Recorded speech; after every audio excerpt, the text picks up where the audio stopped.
Comment gérer ses loyers de retard? T'as des personnes, ça roule tout seul, et d'autres, ça galère. Et ben justement, dans cette vidéo, je vais t'expliquer comment on va faire.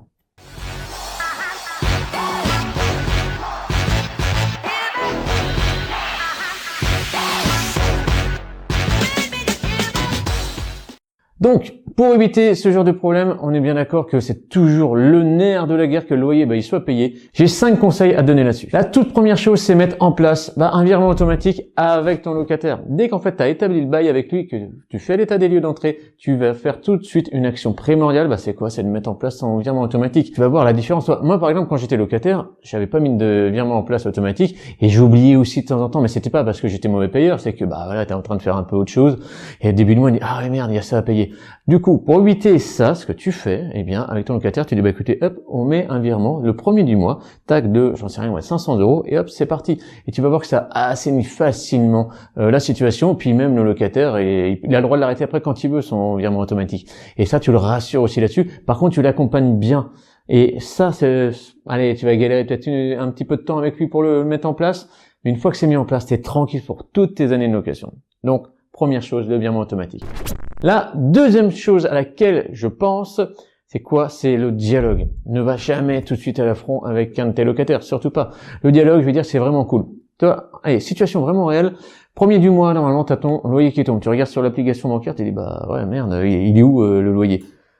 T'attends le 2, toujours rien. Le 3, t'envoies un petit message, un texto. Bonjour, j'espère que vous allez bien. Sauf erreur de ma part, j'ai pas touché de loyer. Est-ce que vous pouvez me tenir au courant de la situation?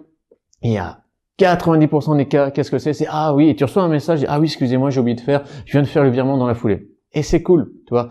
Et en général, la plupart des locataires, c'est juste que c'est un petit oubli. Pourquoi? Parce que t'avais pas mis le virement en place automatique. Donc tu fais ça et ça roule. Bon, imaginons le 3, pas de réponse, il dit ou sinon il dit oui, je m'en occupe. Bien sûr, ils disent oui, je m'en occupe, je vous tiens informé. Ok, c'est bon, ça roule. Par contre, le 5 du mois, tu vois, là tu regardes, tu dis toujours pas là. Là on l'appelle. Là on déclenche l'appel et tu dis écoutez, voilà, je comprends pas. On s'était mis d'accord sur le premier du mois le virement, on est le 5, j'ai toujours rien et quand on a établi le bail ensemble, on était d'accord et parti sur cette modalité-là. Et là, par contre, tu joues carte sur table aussi, tu dis, parce que moi, j'ai un crédit à la banque aussi derrière, donc ça va pas dans ma poche, ça va dans la poche de la banque, donc moi aussi, il faut que je le paye aussi, et donc si vous me décalez là-dessus, vous me décalez aussi, et vous voyez, vous jouissez du bien, le bien, il est intact et tout, il n'est pas enlevé parce que vous payez pas, vous voyez, donc c'est juste normal, c'est un échange de services. Et il faut être carte sur table. Et là, il va dire, c'est vrai, donc en général, il paye. Qu'est-ce qui peut se passer après? Il dit, ouais, mais je suis en galère d'argent et tout. Là, il faut lui dire aussi, oui, mais moi, le problème, c'est que je suis pas une banque. D'accord? Moi, je suis un particulier aussi, comme vous. Donc, c'est normal et j'ai besoin aussi de ce loyer-là. Faut pas hésiter si le mec, il dit, ouais, mais là, les 500, je peux pas et tout. Bon, combien vous pouvez là, maintenant? Je peux faire 300 €. D'accord. Donc, on va faire 300 là maintenant. Et surtout, c'est que la semaine prochaine, on fait 100 €. La semaine d'après, on fait encore 100 €. Ne laisse surtout pas filer, sois assez ferme là-dessus. Et comme ça, il va voir que dire, lui, il peut pas te décaler le paiement, toi, parce que toi, t'es chiant. Et ouais, tu vas dire, mais oui, il faut être un petit peu chiant, mais ferme.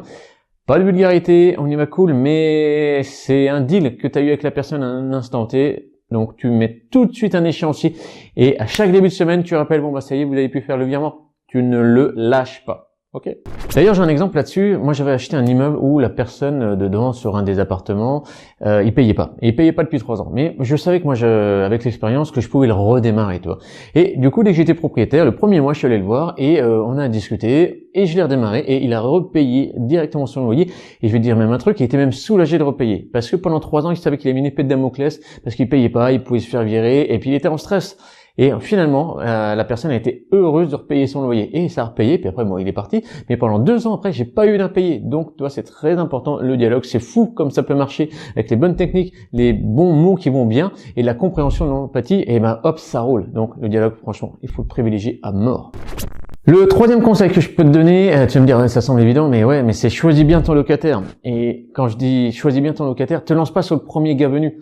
Je sais qu'au début, quand on se lance dans l'investissement immobilier, on a le stress en fait que l'emprunt soit pas payé. Donc on va essayer de prendre le premier locataire qui vient parce qu'on pense que c'est déjà un miracle que le mec il appelle pour prendre ton appart. Mais non, c'est juste normal parce que tu as fait quelque chose de bien et t'as quelqu'un qui a besoin d'un logement et c'est un échange. Donc c'est pas de la chance, d'accord? Par contre, toi, sélectionne correctement ton locataire et que ça se fasse tranquille.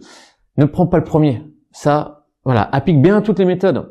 Et il y en a plusieurs des méthodes, demande bien les documents, confronte, etc. pour choisir ton bon locataire. Parce que si tu prends le premier venu sans rien vérifier, bien souvent, tu vas galérer après dans ta location, il va falloir rappeler, ça va être, tu vas pas endormir, ça va même te pourrir la vie. Et là, ça sera pas un investissement passif.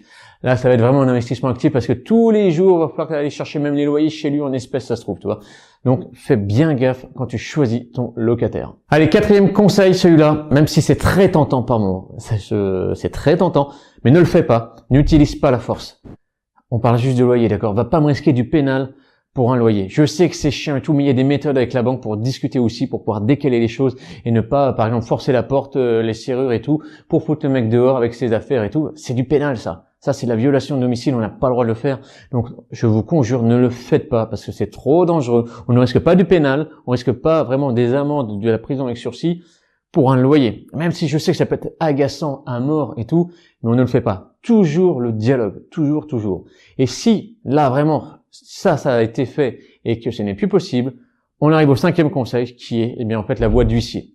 Et donc, tu vas sélectionner ton huissier. Et je t'invite vraiment à sélectionner correctement ton huissier. Ils sont notés maintenant. Toi, sur Google Business, tu regardes sur 5 étoiles, combien ils sont. Parce que c'est pas parce que les mecs sont huissiers que, forcément, ça va être nickel. Non, ça, je peux te garantir que tu as des mauvais partout. Et donc, même dans les huissiers. Il faut quelqu'un avec qui tu t'entends bien et qui est plutôt correct et par le bouche à oreille. Et là, tu lances la phase là, huissier. Et essaye comme toujours de garder quand même le dialogue d'à côté. Et comme ça, tu vas pouvoir faire sortir la personne ou récupérer rapidement aussi les fonds. Donc voilà mes conseils pour vraiment gérer au mieux ces loyers de retard. Donc tu l'auras bien compris, on dialogue toujours, on va jamais chercher à prendre la masse et péter la porte et rentrer chez le gars. Non, le dialogue et des phases de process à avancer et à la base, tu choisis correctement ton locataire. Donc si tu as kiffé cette vidéo, tu me mets des pouces, il y en a un peu à droite à gauche que tu peux mettre. N'hésite pas à partager cette vidéo, très important pour quelqu'un qui en a peut-être besoin dans ton entourage. Et juste en dessous de la vidéo, je te laisse un lien où tu pourras te former gratuitement. N'hésite pas à rentrer dessus. Et en plus, si tu as des commentaires à mettre sous la vidéo, mets-les et on se fera un plaisir d'y répondre. Allez, je te dis à très bientôt dans une autre vidéo sur la chaîne Imo Renta. Ciao!